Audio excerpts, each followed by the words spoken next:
መጻጉዕ የዐቢይ ጾም አራተኛ ሳምንት። ሰላም የእግዚአብሔር ቤተሰቦች፣ የእግዚአብሔር ጸጋና ሰላም ከሁላችንም ጋር ለዘላለሙ ይኑር። ለቻናላችን አዲስ ከሆኑ ሰብስክራይብ፣ ላይክ፣ ሼር በማድረግ ቤተሰብ ይሁኑ። ጌታችን አምላካችንና መድኃኒታችን ኢየሱስ ክርስቶስ ድውያነ ሥጋን በታምራት ድውያነ ነፍስን በትምህርት የማዳኑ ጉዳይ ጎልቶ ከሚነገርባቸው ጊዜያት አንዱ መጻጉዕ የተሰኘው ሳምንት ነው።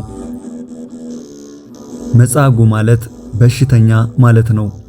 አምላካችን በአጭር ቁመት በጠባብ ደረት ተወስኖ በዚች ምድር ሲመላለስ ከደዌ ዳኛ ካልጋ ቁራኛ የገላገላቸው መሆኑን የሚያስረዱ የምስክርነት ቃሎች የሚሰሙበትን ጊዜ ቅዱስ ያሬድ መጻጉዕ በማለት ጠርቶታል። ተነስተህ አልጋህን ተሸክመህ ሂድ ዮሐንስ ምዕራፍ 5 ቁጥር 8። ተነስተህ አልጋህን ተሸክመህ ሂድ ያለው 38 ዓመት በአልጋ ላይ ሰውነቱ ልምሽ ሆኖ ታሞ የነበረውን ሰው ነበር። ይህ ሰው የህመሙ ዘመን ስለረዘመ ዘመዶቹ ሁሉ እየሰለቹ የማስታመሙን ነገር ችላ ብለው ጥለውት ሄደዋል። ህመምተኛው ዘመዶቹ በተውት ቦታ በቤተ ሳይዳ መጠመቂያ ጸበል አጠገብ ተኝቶ ነበር። በመጻጉዕ ሳምንት የሚሰበከው ምስባክ ይመስጥ ሎቱ ኩሎ ውስካቤሁ እምደዌሁ አነሰ እቤ እግዚኦ ተሳሃለኒ የሚለው ነው። በመዝሙር 40 ላይ የሚገኘው ይህ ቃል ዲያቆኑ ከፍ ባለ ዜማ ከሰበከ በኋላ በዮሐንስ ወንጌል ምዕራፍ 5 ላይ ያለው ይነበባል፣ ይተረጎማል። በደዌ ሥጋም ሆነ በደዌ ነፍስ የተያዝን የሰው ልጆች የፈጣሪያችንን ምሕረትና ቸርነቱን እንደምናገኝ ተስፋ የምናደርግባቸው ገቢረ ተአምራት ይሰማሉ። ጌታችን መጻጉዕን በጸበሉ ዳር ባገኘው ጊዜ እርሱ የሁሉ መድኃኒት በመሆኑ ወዲያው ተነስተህ አልጋህን ተሸክመህ ሂድ ሲለው ድኖ አልጋውን ተሸክሞ ሄደ።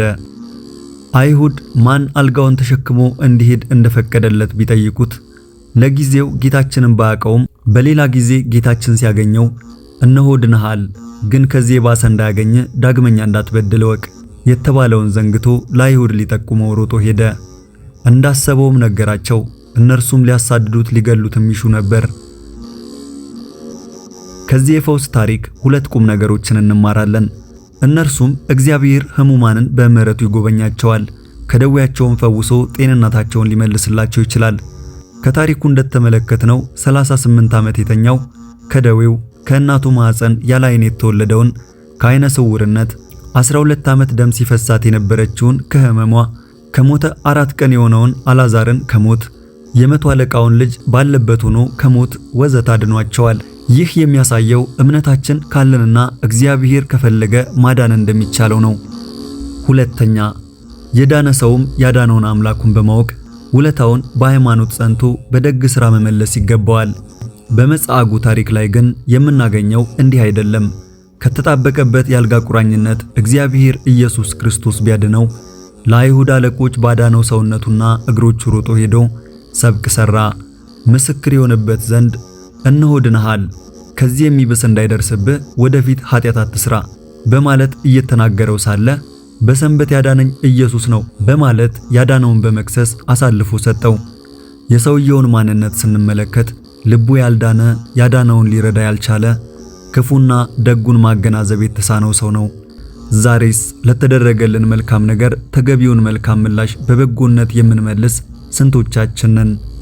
መጽሐፍ ቅዱስ እንደሚያስረዳን አምላክ ላደረገላቸው ፈውስ ዘመናቸውን በበጎ ምግባር የፈጸሙ አያሌ ቅዱሳን አሉ።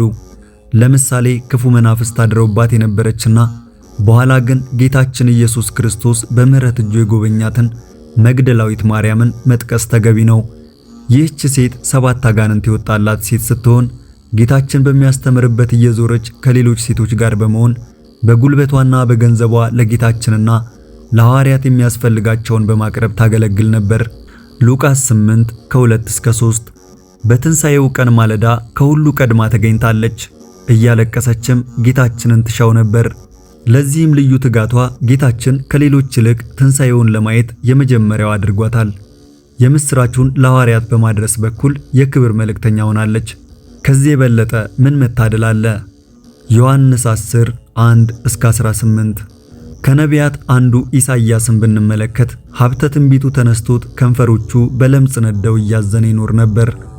ኦዚያን በሞተበት ወራት እግዚአብሔር በታላቅ ዙፋን ተቀምጦ ታይቶት ምስጋና ከሚያቀርቡ መላእክት አንዱ ሱራፌል እየበረረ መጥቶ በጉጠት ፍም አፉን ዳሶት በደልህ ካንተ ተወገደ ኃጢአትህም ተሰረየልህ ብሎት ከለምጹ አንጽቶት ኃጢአቱ እንደተሰረየለት ነግሮት ሄዷል። ነብዩ ስለተደረገለት ፈውስ የጌታ ድምጽ ማንን እልካለሁ ሲል እነሆ እኔ አለው ብሎ ትንቢት በመናገር ሕዝቡን በማስተማር በመጋዝ እስከ መሰንጠቅ ድረስ ራሱን ለእግዚአብሔር ሰጥቷል። ከላይ ያየናቸው 38 ዓመት በአልጋ ላይ የተኛውን መጻጉዕንና መግደላዊት ማርያምን እንዲሁም ነብዩ ኢሳይያስን ስናወዳደር በተገቢው ምላሽ ያልሰጠው መጻጉዕ ነው። ትንቢተ ኢሳይያስ 6:1-8 እኛም በየደቂቃው በኃጢአት ሳለን እንኳ ጥበቃው የማይለየን እግዚአብሔር ያደረገልንን በማሰብ አሁን በዚህ ሰዓት ምን እየሰራን ይሆን? ወደፊት እንደ እግዚአብሔር ፈቃድ ምን ለመስራት አስበናል? ለባሮቹ ፈውስን ሰጥቶ በጎ ምላሽን በማከናወን ያጸናቸው አምላክ እኛን ይረዳን ዘንድ ቅዱስ ፈቃዱ ይሁንልን። ምንጭ ተዋህዶ ብሎግ ማኅበረ ቅዱሳን ግቢ ጉባኤ ትምህርት